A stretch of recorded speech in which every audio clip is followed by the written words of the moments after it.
ultimate road race. Born in the streets of Sicily a century ago and raced today on roads down under. It's Targa New Zealand, and this is the 16th running of the longest motorsport event in the country. Both classic and modern cars will pit themselves against each other over the next week on the streets and back roads of the North Island of New Zealand. It's a motorsport event that gathers together the serious and not so serious, a range of people and cars that provides universal appeal for everyone. For the serious, that means a car capable of winning outright. The weapon of choice is the Nissan GT-R 35. This modern-day Godzilla carries on the enviable reputation of its predecessor set more than a decade ago. From Australia, Tony Quinn returns with regular co-driver Naomi Tillett. Quinn has twice won this event and comes in as the defending champion in the VIP Pet Foods Nissan GT-R. Kiwi middleman Clark Proctor steps out of his high-horsepower classic Escort into a brand new GT-R. He and regular co-driver Tony Callahan are eager to go one better than 2009 runners-up. From the USA, expat Kiwi Steve Millen returns, but without his familiar Ford GT, but in another of the monster GT-R four-wheel drives in his first serious attempt to win Dunlop Targa. If there's to be a photo finish, then his co-driver Philip Adamson is the right man for the job. This year swapping his stills camera skills for safety notes to sit alongside the Kiwi motorsport legend. And if 3 is not enough, the man who builds race cars is getting behind the wheel of one himself. Harry Dodson moves from his older two-wheel drive GT-R to the latest four-wheel drive version. He and Glenn Kirkwood will be pitting themselves against some formidable opposition over the next week. In Classic, the battle will be on between defending champions Mark and Chris Kirk-Fernand, who return in their BMW M3. Mark's uncle Barry and his son Steve make a formidable opponent in a similar model car. The two father and son teams look set to go head-to-head in 2010. The man out to upset the perfect Kirk-Fernand party is Neil Tolich, who brings more, bigger horsepower to the game in his Ford Piranha. The body of a Capri and the soul of a GTHO Ford. He and another reformed ground sky snapper, Cully Patterson, mean business. The shakedown at Hampton Downs racetrack is the chance to iron out the bugs, settle the nerves, and see just what the others might have.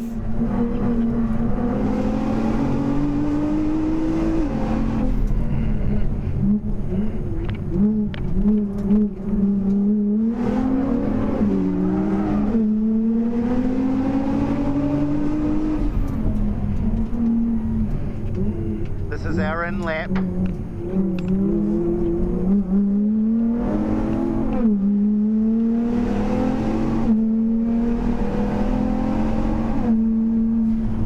was a bit of fun. I just wanted to see what he's got, really, you know. Yeah, I think you might have spooked him a couple of times, actually. But the surprise might just come from the gravel rally corner. Glenn Inkster finding early form in his highly modified Mitsubishi Evo 6. Maybe an insight into what we might expect in the coming days. Lee Hopper's day ends early, the fire going out in the World Rally-inspired WRX Subaru that Richard Mason drove to victory earlier in the year at the Targa Rotorua event. But waiting in the wings is Hopper's other car, only slightly less powered, but at least he will start tomorrow. Bevan Claridge suffers the effects of the continuous right-hand turns at Hampton Downs, oil billowing from his classic Commodore, but not enough to stop the Spud farmer from Palmerston North starting tomorrow. With the emergence of the new Auckland Super City, local councillor Arthur Anai is embarking on his last official motorsport duty for his old Manukau City. Flagging off the cars for the start of Dunlop Targa will wave in a new era for Anai, whose role in the new council is all about developing global attractions just like Dunlop Targa. By next Sunday night, it's all over for Manukau City and we're going to the new Super City. And I'm hoping that in the new Super City, all the events that we're going to do here are going to be at international standards. They have to be, and we want to see this come back in that particular way and base itself out of here, and we see New Zealand grow with it. A handful of cars have made their way north from the South Island, including newbie Peter Jones and the stunning all-tracks Mark 1 Ford Escort. We've come all the way up here first time. There's only 5 cars from the South Island and the team, and we're in the South Island team. It's been a dream for about 10 years at least. We like doing it at home, hill climbs and rally sprints, but we've never done a full rally before. The day begins amidst Manukau City's full throttle weekend, an extravaganza of motorsport held over the long weekend, a perfect place to start New Zealand's week-long Dunlop Targa events. The first stage north of Huntly sees the Nissans on top in Orifel Signo Modern, as expected. The VIP Pet Foods example leading the way from the Middleman. The early morning mist lingers in the hills, but hardly slows Proctor, who trails Quinn by just 7 seconds. Steve Millen is the third Nissan home, only 4 down behind Proctor. The brilliant metallic orange GTR blazing through the 15-kilometre Rotowaro stage in 7 minutes and 19 seconds. Harry Dodson is quick too, but a wrong turn costs him dearly, dropping him down to 21st.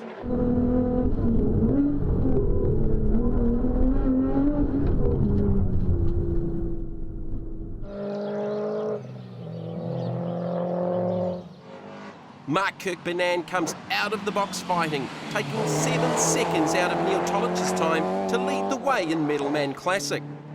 But Tolich hits back the very next stage, slashing 10 seconds off the BMW M3. Fota Fota is the second special stage of the day. Rick Giddy shows his 4th in special stage 1 is no fluke, matching the position through 2 and holding down 4th outright in Modern. The third stage, 51 kilometres west of Otahonga to Tikawiti this morning, proves challenging.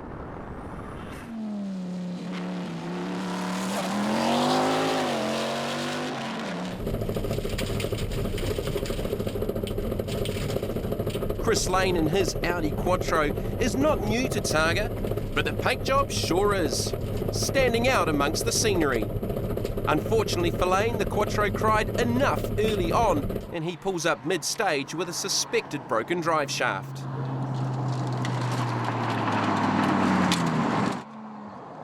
Barry Kirkbanan throws everything at his nephew to haul him in, finishing just 6 seconds behind the younger driver after 26 minutes of racing. Dion Arnold, who started out well with a 4th in special stage 1, was sporting a new aero package in the hatchback Corolla, but it didn't help. The best he could muster was 6th in stage. There was no hiding Ross Johnson's close encounter with the scenery. He presses on to Otahonga, finishing 12th. Clark Proctor takes the stage win from Tony Quinn in Modern by just 6 seconds and repeats the feat in special stage 4 before lunch. Felt pretty good in stage 3, that long one. Just not too sure how we're sitting time-wise, but I guess the results will be around here somewhere at lunchtime. In fact, Proctor has snatched the narrowest of leads over Tony Quinn by lunch in Otahonga, a mere 1 second. But it's 40 seconds that the Dodson GTR is behind, thanks to an early indiscretion. In stage 1 we had a wrong turn, went down a side street that we shouldn't have done. So in that long one we lost a 4-wheel drive, must have got a bit hot or something, so we were 2-wheel drive for a while, but otherwise just going all right.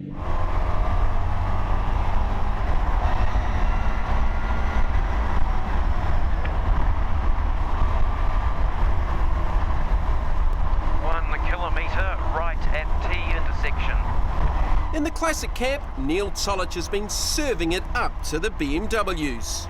Yeah, the third 51 kilometre longest stage in the event, and the car just came to us. The tyres were very fresh, and they came to us on the third stage, and it just felt awesome. And it was a combination of, you know, speed and tight and down and up, but the old girl just seemed to cope with the bumps and the lumps and the metal very, very well. So we both came out of it saying, yahoo, it just felt really good, and clearly our time, so we took almost a minute out of the boys.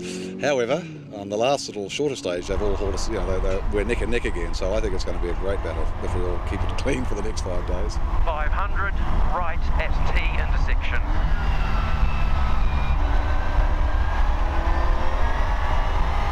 200 right at T.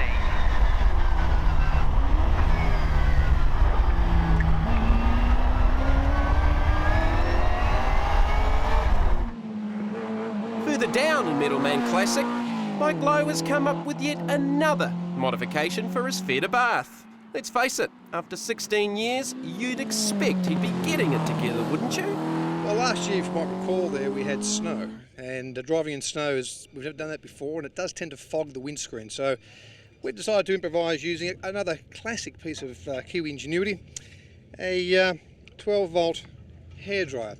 But I might add, it is joined to a classic 1974 Fiat 128 top radiator hose. Therefore, it is completely in keeping with the car, of course.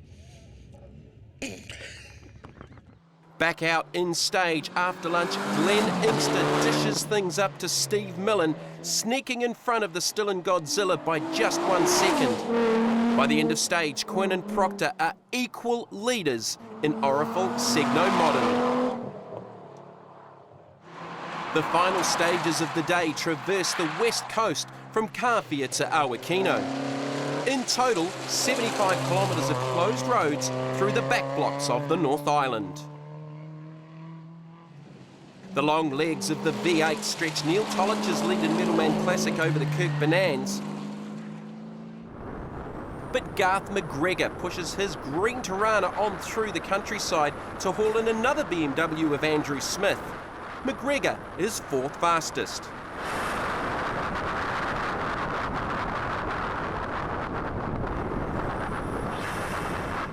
Clark Proctor grabs control of Modern, smashing 14 seconds off Tony Quinn over the 40 kilometre stage to Moroccopa.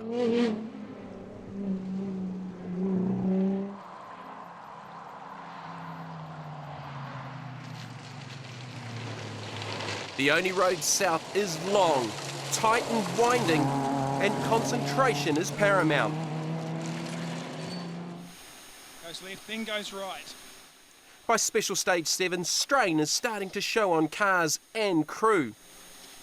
He's right again. Alan Scott forced to withdraw, too crook to continue. We hit that big bump that they warned us about. Somehow it sort of came up on us really quickly and took out the sump guard, but it also seems to have broken the front suspension. Although we drove 5 or 6k out like that, with the sump guard dragging on the ground and the steering really funny, but we had to go slow.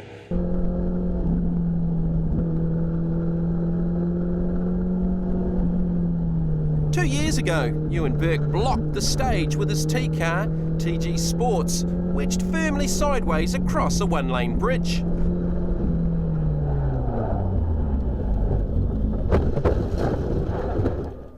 At least this year, the remaining cars could get through, but the incident highlights just how easy it is to slip up. Got a bit loose coming around the right-hander just up behind us there, and I thought I'd caught it, but I must have just clipped the either the bumper or the front spoiler on a strainer post just here, and it just skewed us off. And so, yeah, it happens.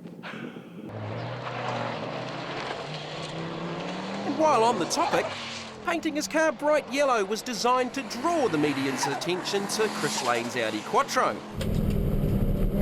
But it's his driving prowess that catches our attention today.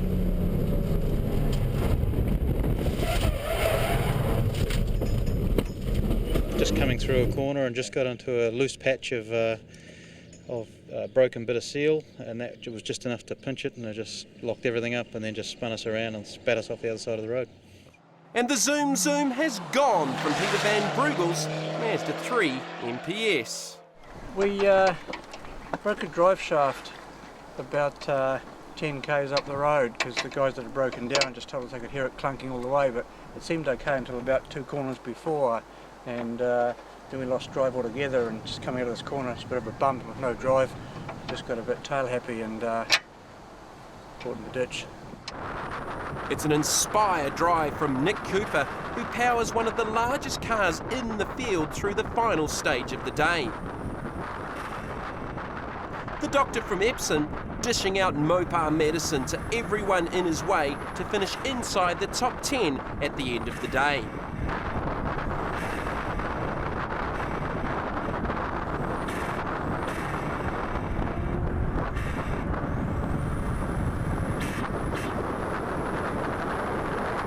But the Classics have another competitor making his presence being felt today.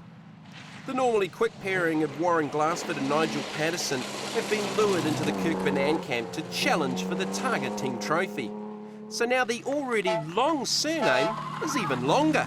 They asked us to belong to their team this year, so we thought, yeah, we'll become a Bannan. Well, I figure that they do quite well, so, you know, maybe the name will bring us something. Tony Quinn beats Clark Proctor through the last stage to even up the score. The gap is now just 1 second again. But Steve Millen is also quick through the last stage, beating Proctor as well to record the second fastest time of the stage. The Nissan's fabulous, so it really is a great fun car to drive. I think the car's a bit better than me right now. I'm sort of taking a little while to get used to the countryside again and stuff like that, so sort of sneak up on it. Just down the road, the local constabulary aren't doing any sneaking. They've openly declared their support for Mokau School, helping to loosen the pockets of the competitors en route to service. And having fun is an important part of Dunlop Targa, and plenty get into the spirit. There's an award for spirit of the event, and Dion Arnold's team is a red-hot favourite. You've got to have fun along Targa, that's what it's all about. It was actually the service crew's idea. We were hoping to win the Peter Brock Award for in the spirit of the event, which is what it's all about. Have fun, race hard, make it a Wellington. Having fun isn't stopping Arnold from doing well, 5th in Classic at the end of day 1. Neil Tolich holds the reins for head of the Kirkbannan BMs, with Garth McGregor 4th. And in Oracle Signo Modern, incredibly, Quinn holds a 1 second lead over Proctor. Steve Millen will have to watch his back tomorrow. The hard-charging Glenn Inkster is looking for that 3rd podium spot. Jason Gill rounds out the fastest 5 at the end of day 1 of Dunlop Targa New Zealand. The humps and bumps of Dunlop Targa are the feature of the second day from New Plymouth. The new mayor flags things off, but not before getting a little nostalgic. It's lovely to see a Series 3 rapier out here rallying. It's great. When I was a young fellow, my best mate had one, and we did many happy hard miles in it. Oh, it's a great thing for the city. A lot of folk who come here, this rally's becoming iconic. We get a huge interest in motorsport in our province. Obviously, we have a number of motorsport enthusiasts here, but also people who come to our province enjoy the place, love the roads, love the scenery, and love the hospitality and accommodation. It's all great. And the roads are especially what the competitors love about coming to New Plymouth. Second jump. Double caution this one. Yeah, double caution's all right. The yumps on Inglewood Road are a favourite. That's after breakfast. The farming community at Tarata is seeing to that this morning, a healthy feast of bacon and eggs filling their bellies, and the coffers of the small local school.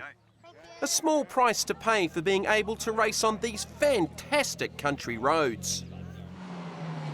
It's a first for Claude Clavel and Philippe Delroux from New Caledonia. An experienced gravel rally team competing at APRC level, this is their first time rallying in New Zealand and their first time on tarmac. It's the first we race on tarmac, but it's very interesting. It's not the same sensation on the gravel. The rally tarmac is very difficult because for the speed, for the slow down on the car is very different on gravel rally. So from the inexperienced to the experienced,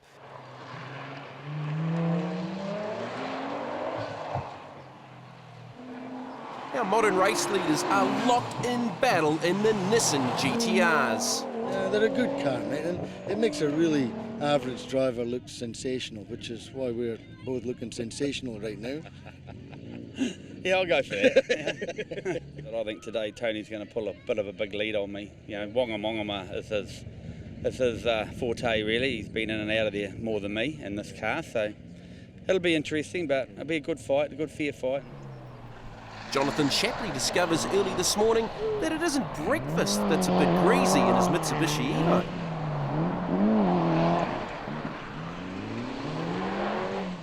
And it's an oil issue, or lack of it, in the engine that stops Graham Marshall's Ford Escort mid-stage. Bit of a smell of petrol and a bit of a noise, and we clattered our way up to here, and then we found all the oil come out, so we left it here. That's it.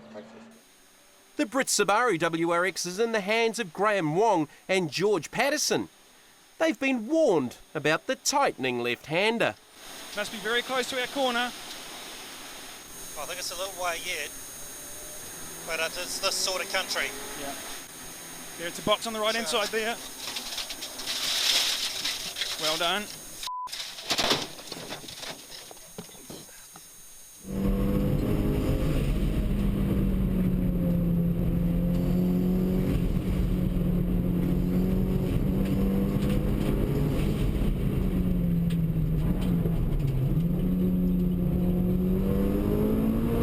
The man with fire in his belly, though, is Fenton Painter in the Toyota Celica, hauling in both the Commodore of Bevan Claridge and Craig Pillai's Tirana, but the burst of brilliance is somewhat short-lived.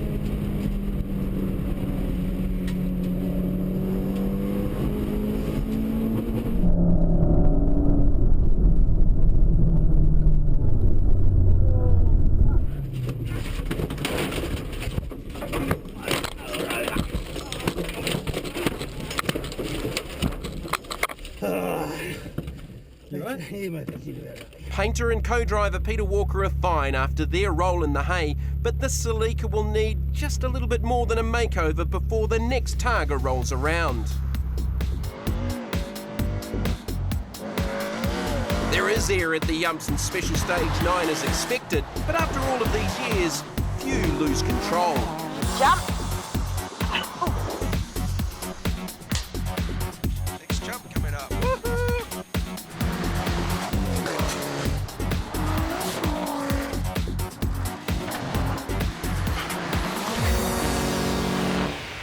Jason Gill is fast, smooth and safe. Fellow off-roader Glenn Inkster is faster, smoother and, well, more spectacular, and it's reflected in the times. Inkster beats Millen to third in modern, leaving Proctor and Quinn to fight out for the lead. A lead of 1 second after the first stage.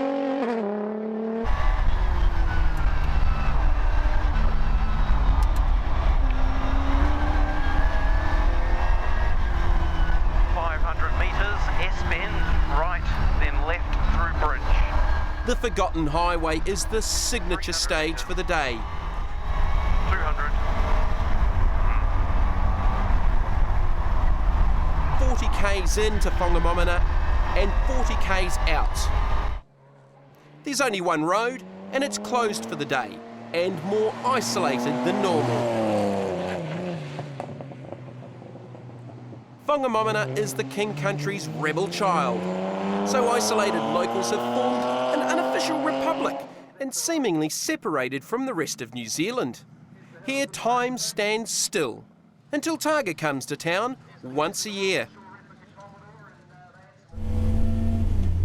The race in is fast and furious. In Middleman Classic, Barry Kirkbanand beats up on his nephew into lunch 9 seconds quicker, but still 7 shy of Neil Tollidge.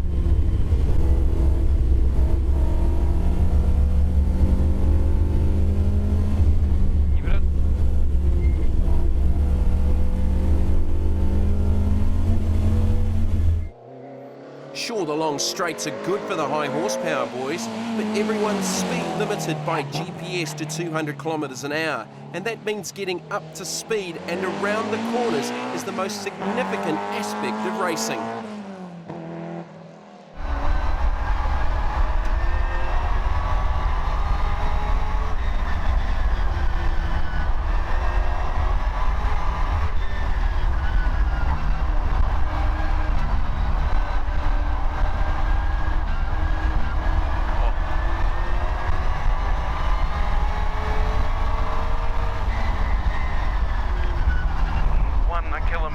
Sweeping right through intersection.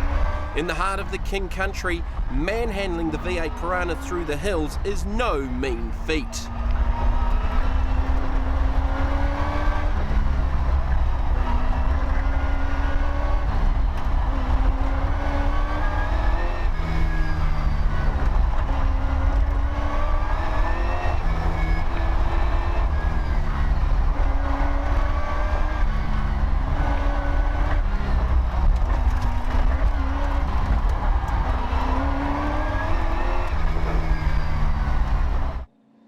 Right through the field, individual wars are being waged.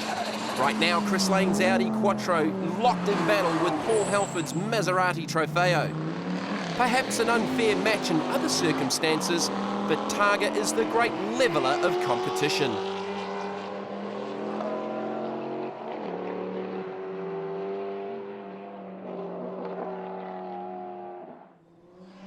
And today, Whangamomana is the leveller of Orifel Signo Modern.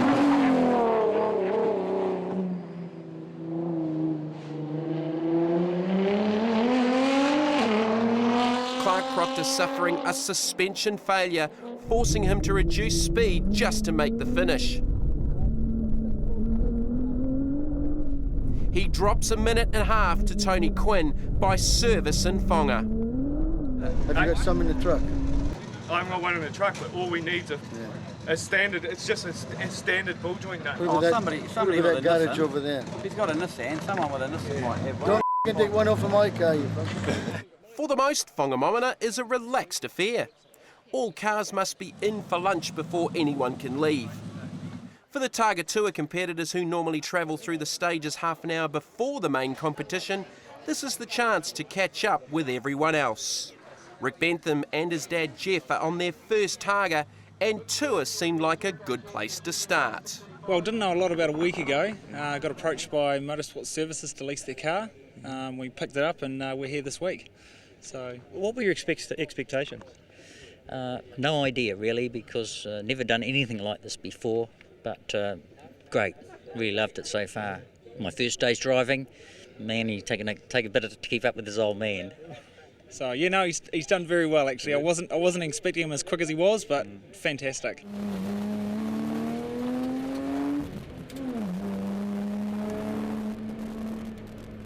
Running under the guidance of a tour guide, the field is limited by the speed of the lead car, so everyone is able to find a pace they're comfortable with. Coming up, there's a brow, over the brow there's a corner. We obviously started this morning right at the back of the field to see how Dad went, and we've gradually moved up the field as he's got faster. So yeah, no, it's been good actually. I mean, there's the quicker guys at the front of the grid, and we just don't mess with them. We let them go and have their fun, and we enjoy it with the middle pack. So no, it's been good. What the Benthams and fellow tour competitor Adam Lyle discover is that they need a passport to be here. Well, they're supposed to be an independent republic, so if it's an independent republic, I suppose they've got to have a passport, don't they? So quite unique. Canadian Kelly Silverthorne has been here before and knows his passport to winning Targa is in his new Porsche 911. The last time I did it, it wasn't really in a car that had a chance in the class, so we gave our heads a scratch and figured out what car we would build to actually compete in a class, and this 911 is what we came up with, and at least as of the end of day one, we were leading our class, which made us very happy.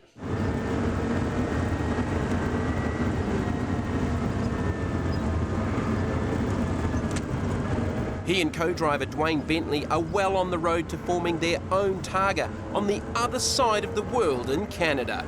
We are looking at a test day and a Bambina, like a one-day event in 2011, and then a 2 to 3 day event in 2012. So we're stoked, and it'll all everything's on the targacanadawest.com site for the future of how things progress, and it's a lot to do with community consultations like the Whangamomana, if I said that right. Welcoming us here, and we're just grateful. I mean, this is great.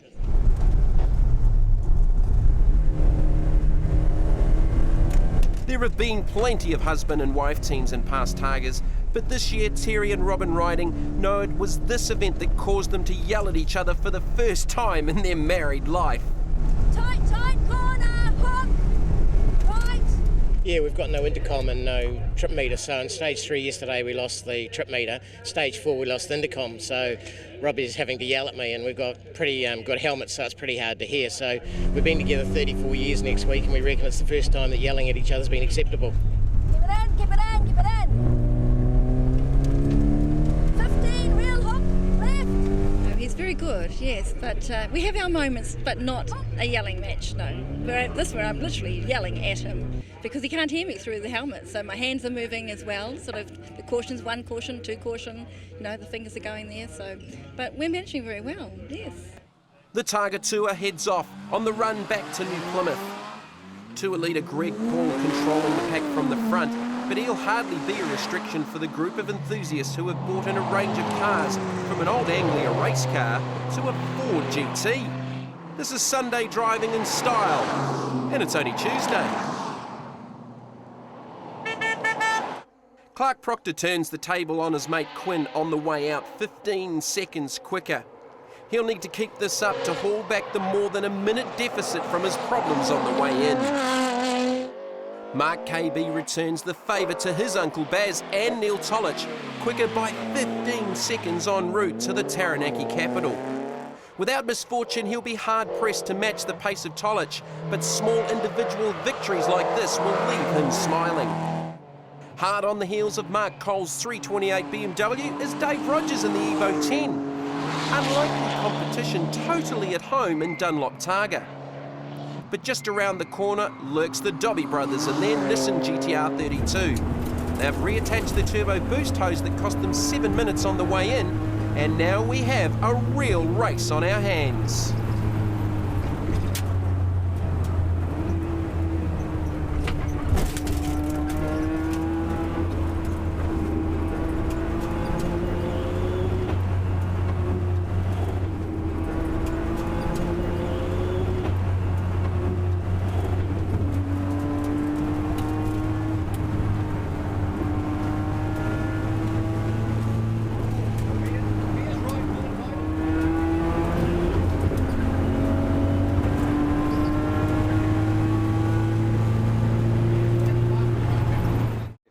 After a forced day off, Lee Hopper is pleased to be back in the race that is Dunlop Targa New Zealand. On day one, one of these injectors just started to fail progressively through the day, and that caused a need to travel faster around the corners to maintain speed, and of course one of them we didn't get around.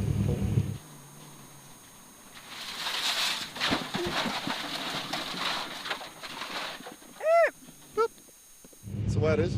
We're all go. It's all good. Looking forward to it. We have horsepower, man. Horsepower now. 4 cylinders, horsepower. And Tim O'Connor is back in a very special Ferrari. Basically, it's a 430 Challenge, which is a race car for production racing. 1 make series, and we've brought it in from the UK to carry out our racing campaign, Targa and the Endurance Series, really. 1 of 100.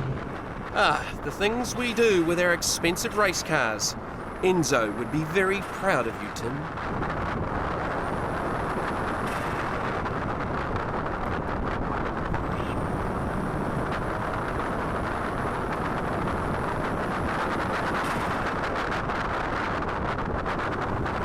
It's just a bit hard and a bit low at the moment, so next target will be a bit higher and a bit softer. So hopefully it'll be a lot better. Enjoying it? Very much so, yeah. Best race, eh? The ultimate race. From the new to the old, Max Story surprised his wife Anne for her 40th birthday and bought her a 1968 Holden Monaro. Now, a couple of years later, he's driving it in Dunlop Targa, Nice work, Matt.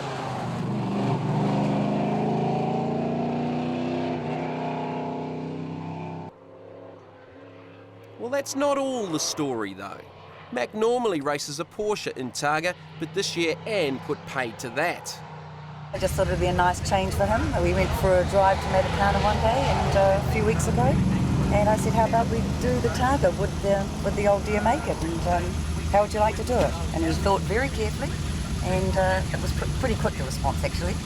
The Monaro has some good pedigree, originally built by one Mr. Mark Parsons for the Silver Fern Reunion Rally back in the early 80s. In these days, she's usually on light duties, but this might be the exception. Yeah, it is, but we're taking it pretty easy.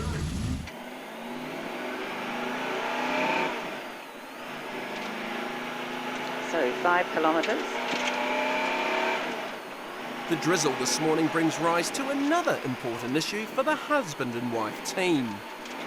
Can you reach your windscreen wipers from there? Yep. Hope they don't get stuck in the middle of the windscreen when I go to...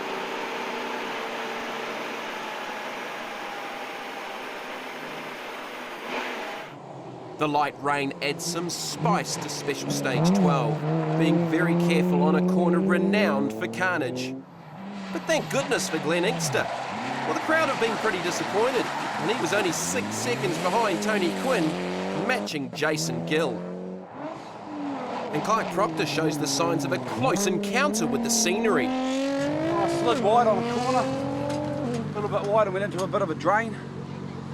No major damage, just a little bit of superficial stuff, really. But reports from following cars tell of a lot of smoke billowing from the back of his GTR in that stage would tell another story. Oh, look at Proctor's. Oh dear, that's a turbo. Proctor is missing in action through the next stage, forced out with terminal engine issues. One of the oil rings has failed, and it's bypassing oil, so it's just smoking really badly out the exhaust. And effectively, if we continue, we'll end up having a major engine problem. So, unfortunately, she's retirement. So Millen moves back into third, with the man who displaced him up into second. Glenn Inkster is on a mission, driving like a man possessed, his Evo 6 sliding through the stages to everyone's delight. Sideways is not always the fastest way around a corner. It's certainly the most exciting, and somehow Inkster is maintaining the pace to stay in front of the experienced Millen. The Evos have it on Special Stage 13, Smith in the later model Evo 10, and even our New Caledonian visitors in the Evo 9.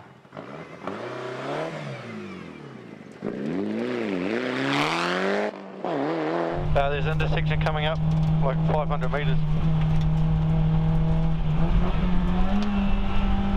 There's a Bears right over brow here, 100 metres. David O'Neill gives you and Burke a 30-second start, but catches the T-car in less than 10 minutes. 600 metres, intersection to the right.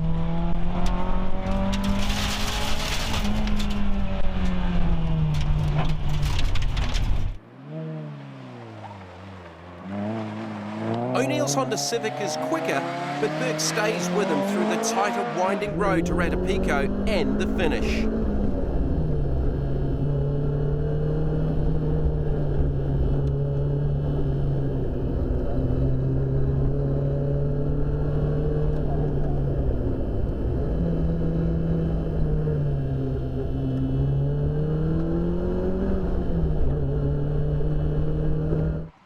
Neil Tolich dominates through the morning, the Piranha flashing through the countryside east of Eltham.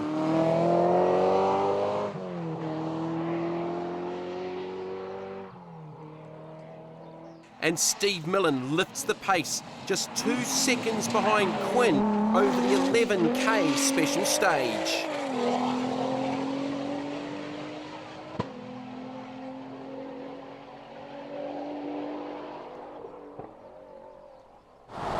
Further down the coast past Hawera, the battle continues again in earnest at Waitotara. A short 10-kilometre loop off State Highway 3, the main road through. Fast right at intersection in 300. 200, fast right at intersection. 100.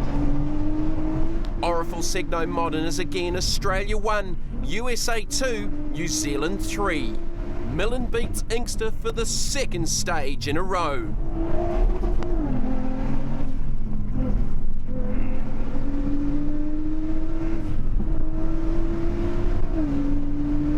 Left over bridge at 300.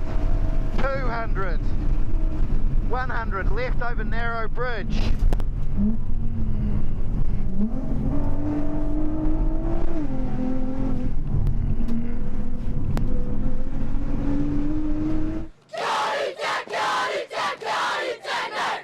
It's a big Maori welcome at St Anne's School in Wanganui.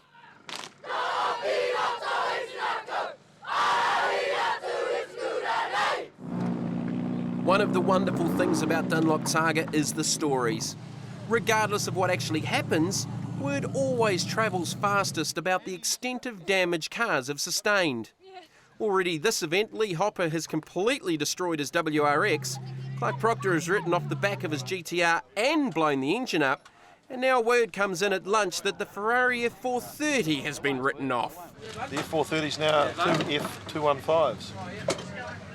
At a lamppost, apparently, that's the word around, and it's smashed, it's broken in two.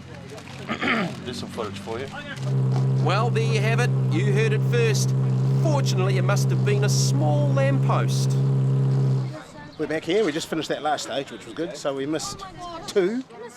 And the one we didn't finish, of course. Never mind. Oh dear. We just don't know how it's going to go around Manfield like that. It'll be all right, I suppose, as long as it all stays together. Oh, typical racer. We just don't know. Yeah, the aerodynamics. You're not Rocksnats racers. God, yes. No, we'll be right. Special Stage 16 sees an about-face and Metalman Classic. Both the Kirkbanans beat the Tolich Piranha through the 24-kilometre stage, but the big news is Garth McGregor. Regularly hounding the fastest 5 in class, he equals Mark's time through this stage, the quickest of all of the classics. At the Manfield racetrack, the best he can muster is 10th, but he maintains his 4th in Metalman Classic competition.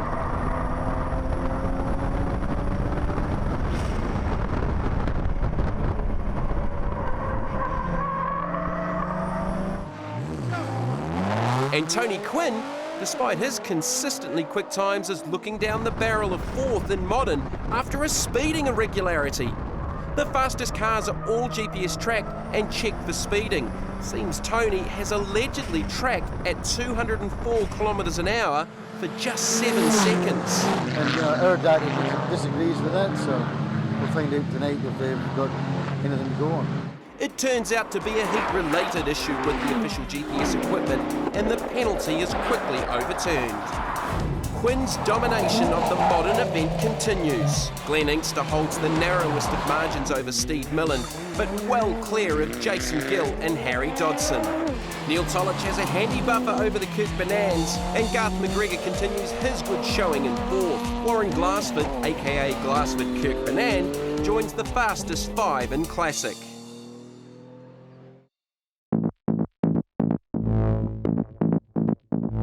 The start to the 4th day of Dunlop Targa begins in the heart of Palmerston North in the square.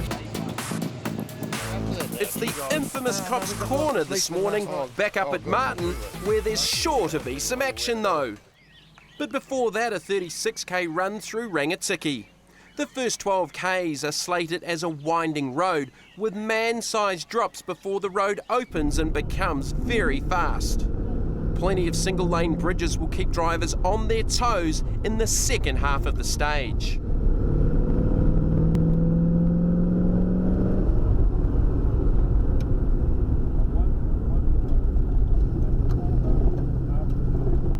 The Renault Alpine A110 should be right at home here. Her life began in the mountains of Europe before she was rescued by Donald Webster for a life cruising the hills of New Zealand.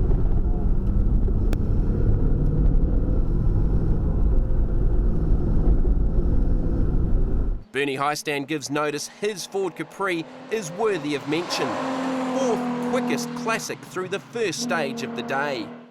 And Glenn Inkster breaks through in modern, beating Tony Quinn home by 3 seconds. And Lee Hopper is a surprise third, 7 seconds behind, with another WRX in the hands of Rick Giddy fourth. 180, 185. The road is veering to the left, 190, 195, 190. Road is veering to the left here in 100 metres.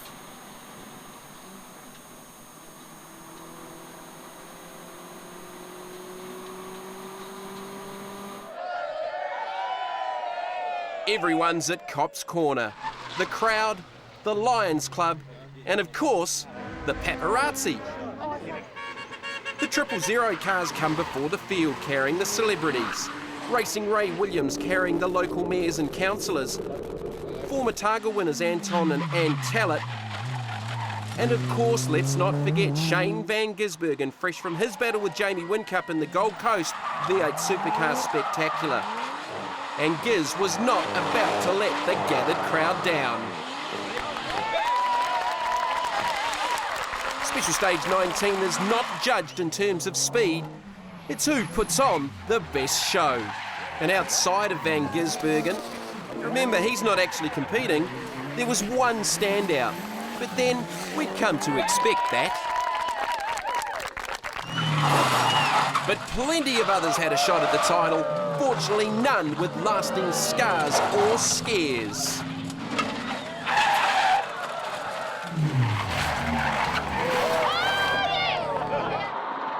Next stop, Woodville, through the Manawatu Gorge over Windmill Alley.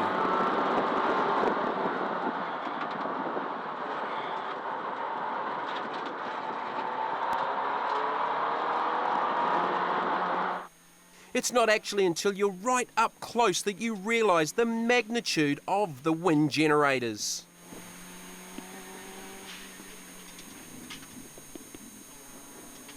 They're big. They are, aren't they? 90 right and 300. 200. 100. 90 right. Single caution, 90 left onto bridge. 100. 90 left, caution onto bridge.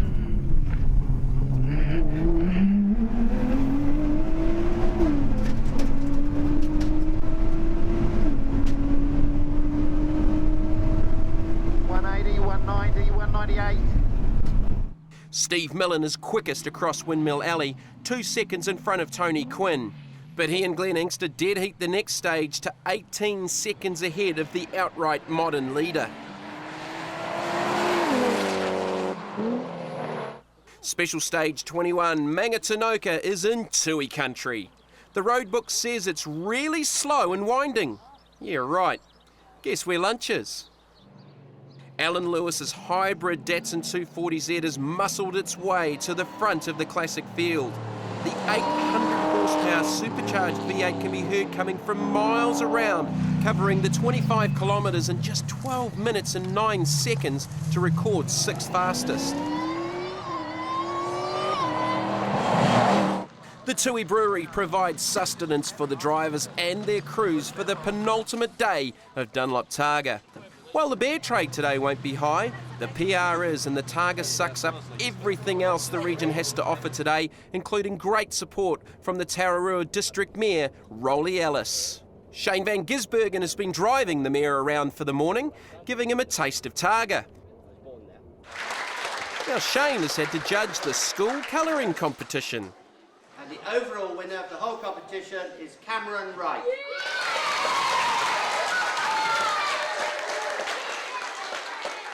I know the children are absolutely thrilled to have seen Shane here, and I'm quite sure that we'd love to see them down here again.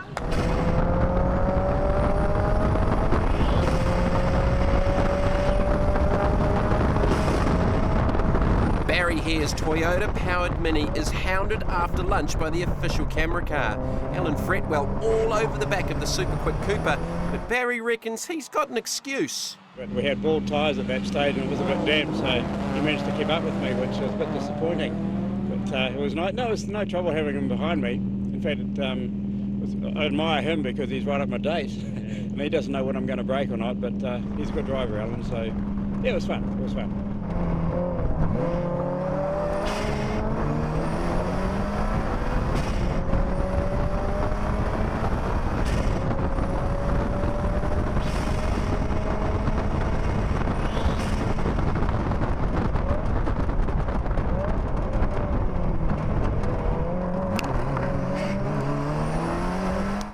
The weather closes in, as does Steve Millen on Glen Inkster, who is pushing the Evo 6 right to the limit.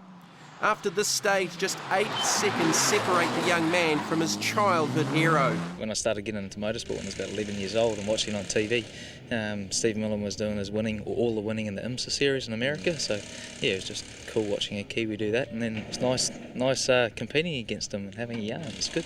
Despite his competitive nature, Glen Inkster is clear about his Targa intentions. I think I'd be happier to come here and have fun than to come here and not have fun and win. You've got to have fun first here, and the result is close second. Close second or not, Inkster pulls out all of the stops the very next stage to win by 5 seconds from an improving Harry Dodson, who by his own admission earlier would spend the week getting used to the new Nissan. With a commanding lead, Tony Quinn has obviously backed off. With a lead of more than 3 minutes, the Aussie could afford to give away a few stage wins. Through the longest stage of the afternoon, 25 kilometres to Dreyer's Rock, the smallest car in the field, the Fiat Abarth, makes up for the engine problems of yesterday.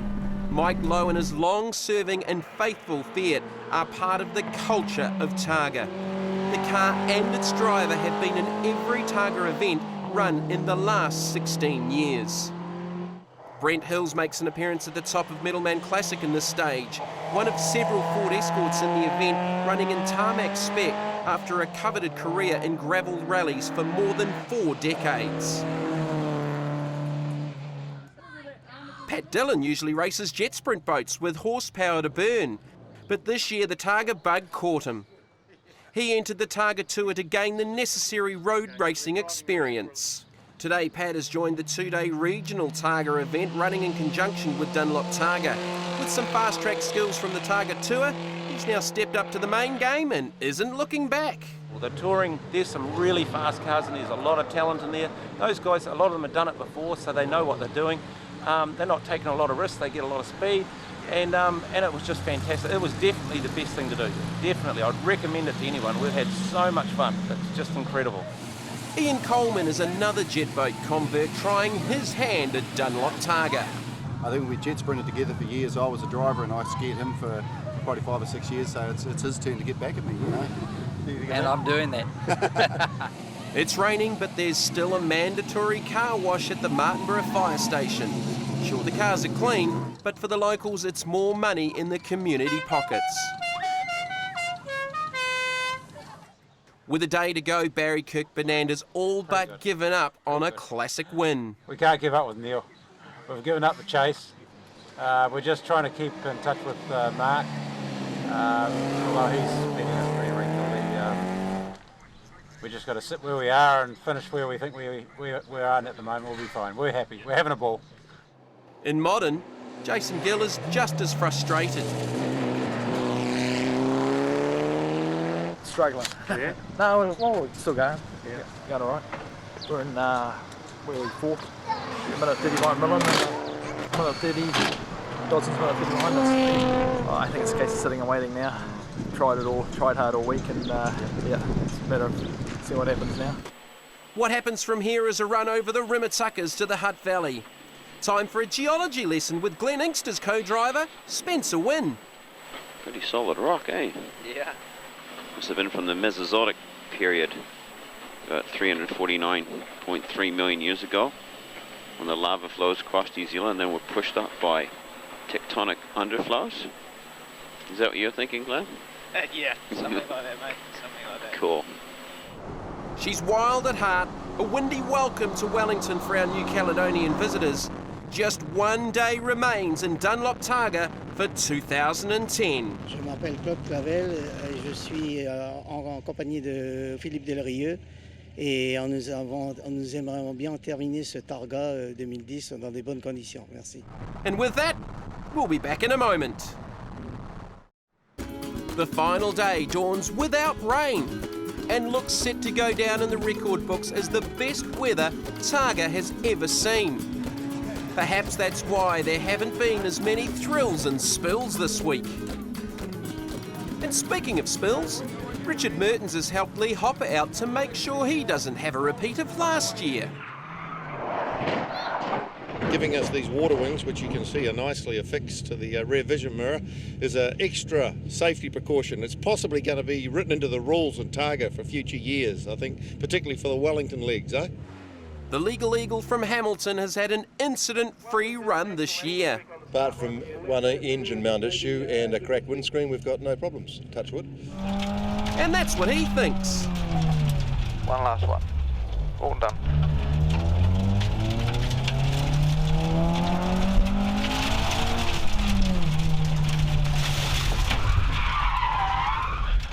That's good in front of the camera. And here David was complaining he never made it to TV. How about a second angle?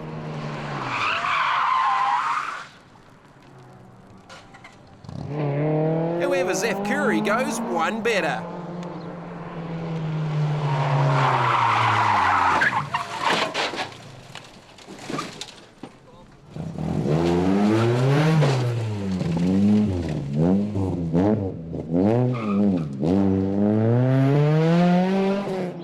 And Ross McDonald's had a heck of a week. The motor blew in his Celica back in New Plymouth, and a kite bloke in Hamilton loaned him one for the remainder of the event. So you'd think he'd be looking after it. Oh, just one of those ambition and ability things, not quite matching up, I think.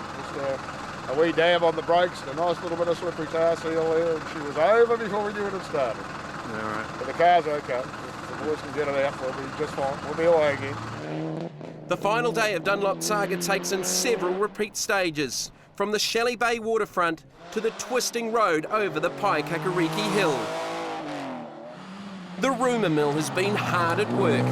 Seems Team Nana has been smoking up their Dunlops, seriously affecting their chances of an outright win. But the Nanas are unfazed in the mighty Mazda 121. Oh, we're just going hot, yeah. We just ran out of tyres yesterday. We got down to the last stage. We're down to the wires. We had to take it a little bit carefully. We've got a new set on today, well, a new second-hand set on today, so we're just going to go hard and see how we go. We're driving our tits off today. It's really performing. So it's a lot of fun. We've enjoyed it, and we're going to be there at the end. Watch out, Tony Quinn. We're going to catch her.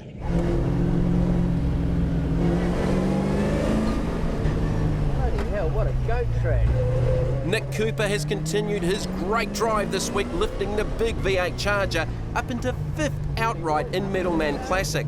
On these roads, that's no mean feat.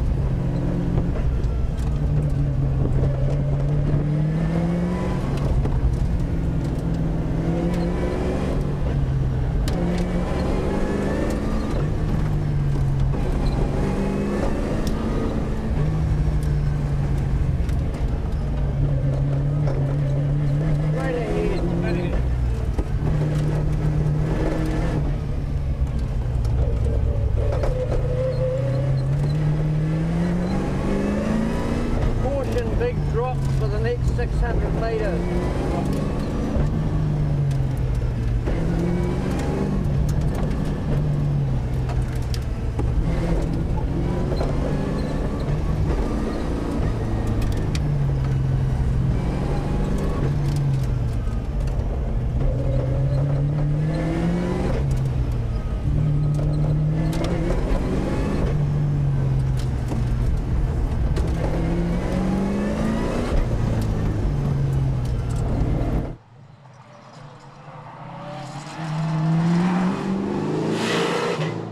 Earlier in the week, Dion Arnold had been in 5th, but the bright orange Toyota FX GT Turbo slipped down the order with clutch problems. He's been clawing his way back ever since, racing the more nimble Toyota through the moonshine stage, or into it.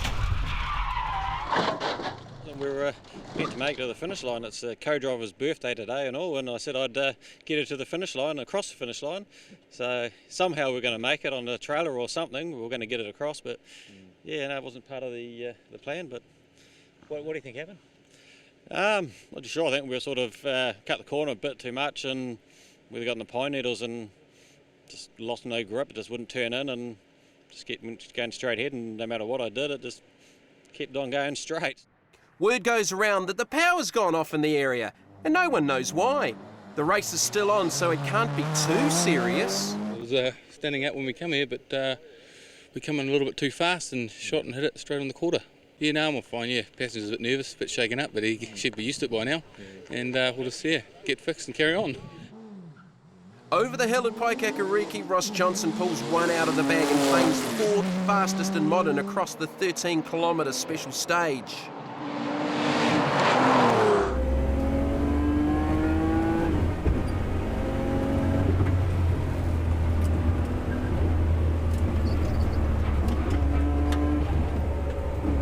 The Dobby brothers are 4th through the same stage. There's no making up for the turbo issues in the King Country, but they're clearly coming to terms with their transition from a rear-wheel drive V6 Commodore to the 4-wheel drive turbo Nissan.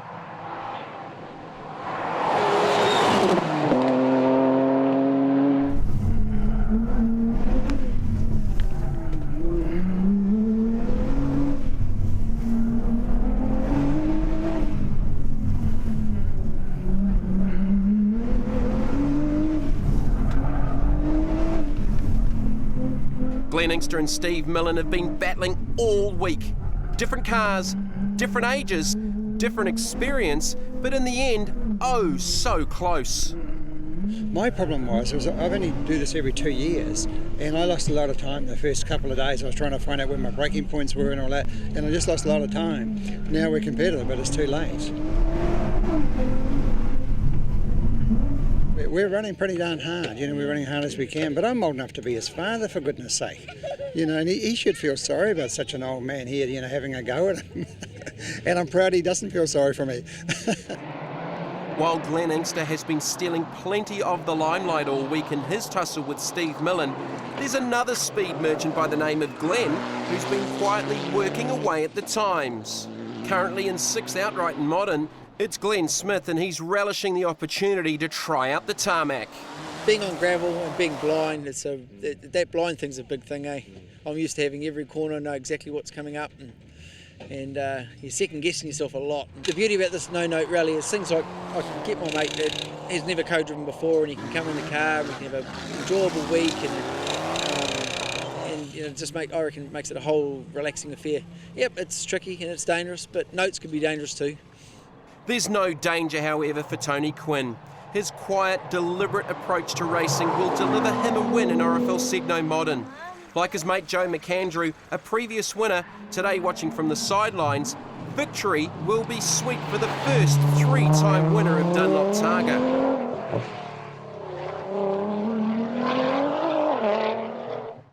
Neil Tolich in Middleman Classic is in enemy territory. The Kirkbanans have been taking it up to his Piranha all week.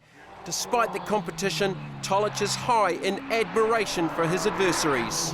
Absolutely, they're good mates, and Mark is just. I'd love to be in this car going through Pike Rock because it must have been very swift and very smooth, and it's obviously a little beautifully well balanced little M3. The Piranha through there. Typically Piranha, it's sort of all squirt and point and heavy braking, but there's a bit of finesse, but not as much as I would think with that. So Neil Tolich keeps the Kirkbanan BMWs to 2nd and 3rd, the Piranha just too fast this year. Warren Glassford proves that being a Kirkbanan could be a good thing, while Nick Cooper completes the V8 bookend for the final 5 in Middleman Classic. A record 3rd win in RFL Segno Modern for Tony Quinn, with Glenn Inkster driving a great race to beat home Steve Millen. Jason Gill is the 2nd to separate the Nissans, Harry Dodson making the top 5. It's been a long week, fast and curious. 6 hours of special stages racing the roads of New Zealand's North Island. The objective is to win, but more than that, to complete the most grueling road race imaginable. And all for a finishing medallion, and with a bit of luck, a trophy. You know, it's only a bloody wooden plate with some silver discs on it, but to have your name on it 3 times alongside, you know, Jim Richards and Joe McAndrew and those guys, you know, it's pretty good. So, you know, I feel pretty good about it.